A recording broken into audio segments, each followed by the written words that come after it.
Heads up. Here we go.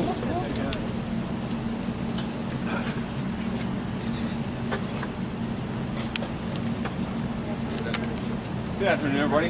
How we doing? Good. Well, let's let these guys file out here. But you know what we just did was a little roundtable with leaders in the aviation industry. We've got leaders of labor represented. We've got leaders of the businesses that are, of course, making the airline industry run. And I just wanted to hear from people about the stresses of the aviation industry in light of the fact of the shutdown. And here's what I found out. It actually worries me a great deal because I think that as much as delays have gotten worse over the last couple of weeks, everybody here is very worried that we're going to see more delays, more stresses on the people who are actually making the aviation system run, and more problems for both the consumers but also the great workers who actually make this incredible shining jewel of the American economy actually work and work on time and work safely. Here are the things that I worry about. I worry about the people who are scanning our bags and making us get through the security line. I worry they're not getting paychecks. They're starting to get worried about how to feed their families and how to pay school tuition and everything else. I worry about the pilots who haven't gotten paid in a long time. I worry about the air traffic controllers who, of course, make this entire system extra safe. I worry about them, more worried about their credit card bill than they should be because they're not getting a paycheck because Democrats refuse to open the government. Now, I understand that a lot of Americans are sick of partisanship in Washington, D.C. Trust me, I've been here for 9 months in this job. I am sick of partisanship in Washington, D.C. But this is very, very simple. Every partisan dispute, every policy disagreement, all of these things we can talk about, we can reason through, we can disagree, we can shake hands and compromise on some of those issues, hopefully, but this is something that every single American, Democrat or Republican or Independent, should be able to agree on. Open the government. Stop this craziness and open the government. It's causing way too many problems, and some of the folks behind me are the people who are dealing with the problems. Now let's just recap exactly what's happened politically in this town related to the government shutdown. We have had now multiple votes to reopen the United States government. The House of Representatives has voted affirmatively to reopen the United States government. 52 Republicans and 3 Democrats consistently vote to reopen the United States government, but we need 60 votes. So all we need to end the craziness, to pay the air traffic controllers, to pay the TSA agents, to pay the pilots, to make sure that food stamp benefits continue to go out to the American people who need them. All we need is 5 reasonable Democrats to join 3 moderate Democrats and 52 Republicans to reopen the government. I want to let Sean Duffy say something, but before I do, I just want to say to any Democrat in the United States Senate, we are happy to talk about any policy issue. We're happy to talk about health care policy. We're happy to talk about tax policy. We're happy to talk about regulatory policy, but not at the point of a gun. You do not get to take the American people's government hostage and then demand that we give you everything you want in order to pay our air traffic controllers. It's a ridiculous set of demands. Let's reopen the government, and then let's sit down and talk about how to compromise on policy for the American people. Sean? Appreciate it, Mr. Vice President. So, first, I want to thank you for calling this meeting of the aviation industry. We have a great coalition, bipartisan coalition, and so thank you for that. I just want to tell you, we look at the aviation system, and we've seen blips and blurbs, whether it's LAX or it's Atlanta or it's Dallas. You're seeing impacts of this shutdown on our airspace, and that means travelers are delayed, travelers are canceled. It has real problems. So our air traffic controllers, their first paycheck they missed, well, they got 90%, 80% of the paycheck. That was in early October. They just missed their full paycheck. And you got to think, well, then the second paycheck comes. That's not when we have real disruption. Because every single day, as all of you people know, as we all pay our bills, but it's not just the mortgage and the car payment, which is very real, but they're buying food. They travel 30, 45 minutes into the towers or the centers. So you have to buy gas. They have kids that want to play football or volleyball or tennis, and they can't afford the very life expenses that they need those paychecks for. And so though we've maintained the safety, I'm grateful for our controllers who are coming in every day, but I do think as this shutdown continues, you're going to see more pressure on controllers, more pressure on TSA workers, and that's going to have real impact. One group that we don't talk about a lot is we have technicians that work in our centers. I've talked to you all about how old our equipment is. We have technicians that come in every single day to make sure this equipment actually works. They too aren't getting paid. And this is burning, and it's having a real impact on our men and women who serve our airspace. And so I would join the Vice President and say, don't hold us hostage. Don't hold American families' travel hostage. Don't hold air traffic controllers hostage. Open up the government, have a conversation, let's get it resolved. But again, every day it gets harder. Every day there's going to be more challenges. And the last point I'll make before I turn it over to Sean O'Brien's really great hair day today is the fact that a lot of our people can go through the midst of one paycheck, and it's hard for them, but a lot of them can get through it. None of them can get through 2 paychecks.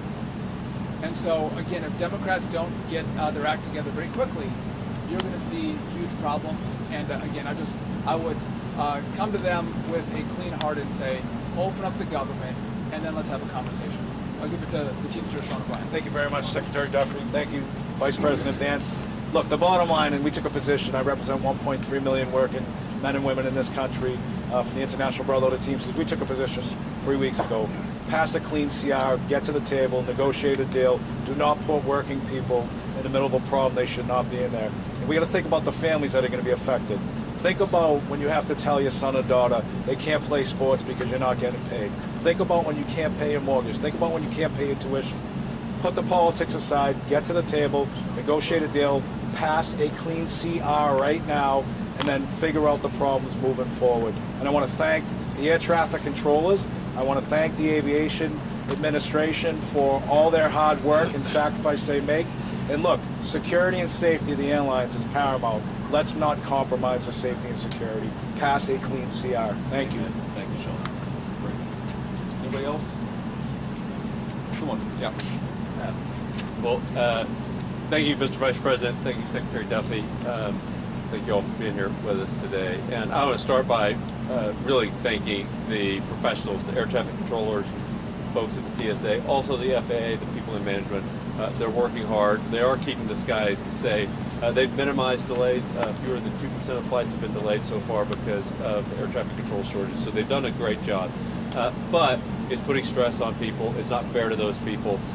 It's also putting stress on the economy. You know, the first couple of weeks this had no impact on the economy, but as every day goes by, the impacts start to grow. And airlines are a pretty good real-time indicator of the economy, and we start to see, still minor, but steep booking impact. And you see that happening in the economy. We put the whole economy at risk. And so it's been 30 days, and while I don't have a position on which partisan side and how things should be settled with healthcare, it has been 30 days. I also think it is time to pass a clean CR.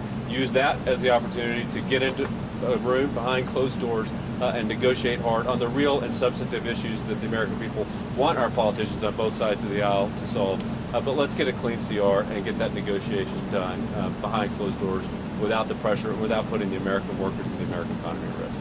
Here, great. Okay, guys, we'll take a few questions. Yeah. Mr. Vice President. Go ahead. Thanks, Mr. Vice President. Mary Barter with Daily Wire. We're coming up on the 1-year anniversary of this really tragic plane crash in D.C. Should Americans be afraid to fly while the shutdown continues? No, I don't think Americans should be afraid to fly because we've got great airline professionals who are keeping the safest aviation industry in the world afloat, but they're doing it with incredible stress. What I worry more about is that if you have, let's say, a pilot who's now missed 2 paychecks, who's now telling his kids that they can't do things that they'd like to do, who's now worried about feeding his family, maybe that guy doesn't show up to work, maybe he goes and gets a different job. That means greater delays for the American people. I worry about the air traffic controller who now has missed 2 paychecks, who's got to pay his credit card bill or his mortgage, but can't pay both, and decides, you know what, this industry is not for me. The Secretary of Transportation made a great point in private. I'm going to steal it right now because we got to get people into the air traffic control industry. We had a shortage of 2,000 people. How many of those people look to the future, see the congressional Democrats can't get their act together and say, you know what, we're not going to join air traffic controlling at all, which is going to further extend the delays. I think that we have a safe system because these guys are doing heroic things in the midst of this terrible shutdown, but why do we ask them to do so much without getting paid? Why don't we pay them so that they can be happy, they can do the best job they can do, and they're not worried about feeding their families while they're doing a very important job for all of us. Mr. Vice President, Yeah. Could you let us know your understanding of the President's comments that he wants to resume nuclear testing after more than 30 years? Does he mean the warheads themselves, the distribution, the missiles, and so forth? What's your understanding of this? Well, look, I'll answer that very briefly, but I really do want to focus on the shutdown that is affecting the American people. I think the president's truth speaks for itself. We have a big arsenal, obviously. The Russians have a large nuclear arsenal. The Chinese have a large nuclear arsenal. Sometimes you've got to test it to make sure that it's functioning and working properly. We've been working very closely, even with nations that we don't have the best relations with, to try to limit nuclear proliferation. The president's going to keep on working on that, but it's an important part of American national security to make sure that this nuclear arsenal we have actually functions properly, and that's part of a testing regime. To be clear, we know that it does work properly, but you got to keep on top of it over time, and the president just wants to make sure that we do that. Mr. Vice President, Kelly Meyer with News Nation, and my dad was a pilot, so thank you for what you're doing to keep this guy safe. I wanted to ask you, I know you said that you're going to talk with folks on Capitol Hill after they open the government back up. If this keeps going on, would you consider getting everyone together like you did before the shutdown here at the White House to talk? And just quickly on nuclear, does the new testing make the world less safe? So I'm not going to answer. I've answered all the questions about nuclear testing that I'm going to answer. I want to talk about the government shutdown here, and I'd like to focus the questions there. But to your point, look, I've never said we're not going to talk to congressional Democrats until they reopen the government. What I've said is we are not going to give in on policy demands under the threat of hostage taking. I mean, if any moderate Democrat or any Democrat period from the United States Senate wants to come over, they're welcome to walk into these doors in an hour. I'm happy to talk to them about how to end the government shutdown, but it's actually very simple because there's a clean CR, as you heard from everybody, that would reopen the government.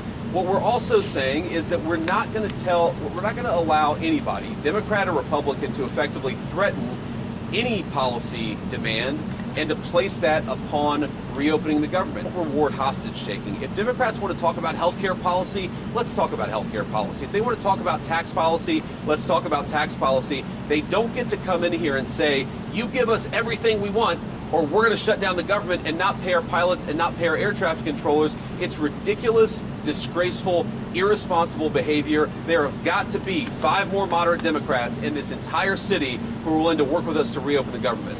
Mr. Vice President, on the issue of the shutdown, there is the concern about 42 million people losing their SNAP benefits. Of course. Over this weekend. The administration's moved a lot of money around to pay troops, to pay federal law enforcement, and is telling Congress it can't move money around to pay at least some of those benefits. Why not? And would there be some push perhaps in the next 48 hours to try to do that so Americans don't go hungry this weekend? Well, here's the problem. If you go back to previous government shutdowns, what has happened is that sometimes the president has tried to make the shutdown as painful as possible on the American people. I give the President of the United States great credit and the entire team for trying to make this as painless as possible. The Democrats are acting irresponsibly. He doesn't want the American people to suffer because of it. But look, right now, this government, this administration, we're like guys running around, with a leak in a damn wall, trying to plug it with bubble gum. And we plug one spot with bubble gum, and we plug another spot with bubble gum, and we plug another spot with bubble gum. Why don't the Democrats just stop this entire charade and reopen the government so that we don't have to try to make this thing work on a shoestring budget, which is what we're trying to do. The unfortunate reality, and we're starting to see this with our aviation industry, we're going to find out the hard way with SNAP benefits. The American people are already suffering, and the suffering is going to get a lot worse. Not because the President of the United States has failed to make the shutdown painless. He's tried to do everything that he can to make it as unpainless as possible. The reason that pain is coming and the reason it's building is because we're not passing the clean bill to reopen the government. It's a very easy thing to do. So you're not... Thank you, Mr. Vice President. I'm Monica Page with Frontline Strength on USA. On the government shutdown, of course, we're approaching Thanksgiving, we're approaching the holidays. What could travel look like, if the Democrats don't open the government in time? So I'm going to let our great Secretary of Transportation answer this question. Look, it could be a disaster. It really could be. Because at that point, you're talking about people have missed 3 paychecks. They've missed 4 paychecks. How many of them are not going to show up for work? You take the TSA lines that are already too long, even right now, and say half of those people don't show up for work. Not because they're not hard workers or good people, but because they've got to find a different job to feed their families. What happens when the security lines are not an hour long, but they're 4 hours long? What happens when pilots start not showing up for work because they're so focused on paying the bills they can't fly the plane safely? That's going to lead to massive delays. We want people to be able to get home for Thanksgiving. We want people to be able to travel for business, to make this entire engine of commerce work. We want the aviation industry to work. It's not going to work unless the Democrats reopen the government. These guys are doing heroic things to make it work as well as it possibly can, but every single person that I talk to a word, they are worried that the delays are going to reach a point where it makes it very, very hard for the American people to fly. Sean? So to answer your question, our traffic will be snarled, right? It'll be a disaster in aviation. And just I'm going to steal, you stole my point, I'll steal one from Scott Kirby from United. October is a slower air travel month, and we have great weather in October. And so you've seen minimal disruption because of good weather and slower travel. But as we go into November, travel picks up as people start to look at going to see their families, kids come home from college. And if you don't have air traffic controllers who are being paid, they might want to stay on the job, but they cannot. They're going to have to go take a second job, and you're going to have mass issues throughout the airspace. People will not be able to go from one place to the other because of the government shutdown. And I hope Democrats don't take it to that point. Mr. Vice President, Yeah. Alex Brachet from ABC News. I'm curious, as we move into this holiday travel season, is the administration working on a plan to keep airports running smoothly? The other thing that I wanted to ask you is we've got 20 million Americans who are set to see their health care premiums skyrocket with those ACA tax credits expiring. Curious your response there. Is the administration working on a plan to expand them? Why don't you take the question about what we're trying to do to try to limit the effects of the shutdown on aviation? I think Sean is a great person to address that, and then I'll address the health insurance premium question. Yeah, so we're working closely with NATCA, our air traffic controllers union, our technicians who work to keep the equipment safe and operational. I know Christy's working with TSA, so we are doing all we can to partner with and talk to our government employees who make this system run smoothly. Well, we can only ask so much. And I, as a guy who had a lot of kids and didn't make a lot of money early in my life, I know the pressure that these families are under. And by the way, think when these families go home, the fights that are had over the fact that you don't have money for basketball this season. The family strife that happens because they don't have money coming in the door is very, very real. So we are doing all we can to work with our partners to keep things running smoothly. But in the end, we can only go so far. And if I could just, before I turn it over, I love that you guys are asking these questions about what we can do to make this less painful. There's an easy, painless solution. Pass a clean CR. And by the way, I think you all, I was part of some shutdowns myself in Congress, and the tone of the press corps is very, very different in this one. You were rabid against Republicans who voted not to open the government up. And it seems like everyone is so docile. And so, what is the president going to do to alleviate the pain? I'm out of the mall. Anyone can go see the World War II Museum. They can all go see the Vietnam Memorial. Again, we didn't close those down. This administration is doing everything they can to alleviate the pain on the American people. Go back to Barack Obama. He did everything he could to shut down parks and memorials across this city. And so, again, it's an easy answer. Go ask the Democrats that question. Say, what are you going to do to make sure that people get SNAP benefits this Saturday? Or they have health care assistance for their Obamacare? What are you going to do? Because we're doing everything we can on our end, but there's not much more we can do because the rules of the road by which we have to play. And so, again, I'm grateful for this team because they care about the American people. I just wonder, do the Democrats care the way we do? And if they do, open it up, sit down, and negotiate. Here. That's a great point. I want to answer the question about health insurance premiums because, look, we don't want the American people's health insurance premiums to go up. We're very worried about this. The president's been talking about this since before we even took office, that we're inheriting a healthcare system that has suffered some real problems under the Biden administration. Because of that, you're seeing health insurance premiums skyrocket. Now, here is our very simple proposal to the Democrats. Let's sit down and come to a compromise and work it out. And you know what the Democrats' response to that is? Give us everything we want or we're going to shut down the government and keep it shut down. That is not reasonable behavior. That's not how you do compromise in this town. That is the way that the Democrats have operated. They are trying to take a hostage, and we can't reward that behavior. If we do that, If we say yes, of course, we'll give you everything you want if you reopen the government, you know what's going to happen? In 3 months, they're going to come back to the administration and they're again going to say, we're going to shut down the aviation industry. We're going to deny people SNAP benefits unless you give us exactly what you want. That's how a child behaves. That is not how a responsible governing party behaves in the United States of America. And let me make one final point, and then we'll cut out of this press conference. Look, I've been a little bit unfair, and I want to correct this, because when I say that Democrats have shut down the government, it's actually the far left side of the Democratic Party, because to their great credit, 3 moderate Democrats joined 52 Senate Republicans to vote to reopen the government. We need 5 more reasonable Democrats to put the American people first and reopen the government. That's all that we're asking. Let's talk about health care policy. Let's make sure that we ensure that Americans' health insurance premiums don't go up. We want that, and we're willing to work with people for it, but they've got to reopen the government first. Sean came from a background not that dissimilar from mine. Sean O'Brien came from a background not that dissimilar from mine. There are moms and dads who are fighting right now because they're worried about not being able to pay the credit card bill and the mortgage bill. There are parents who have to look their kids in the eye and say, you know what, we're not going to do football this year. We're not going to do basketball this year because I can't pay for it because the federal government is shut down and I'm not getting a paycheck.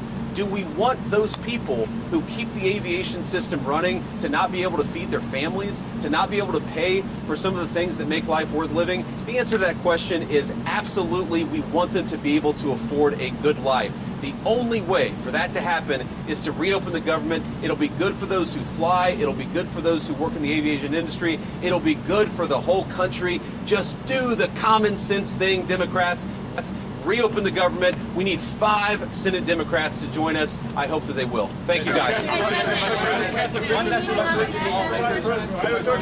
people in explosive down, sir.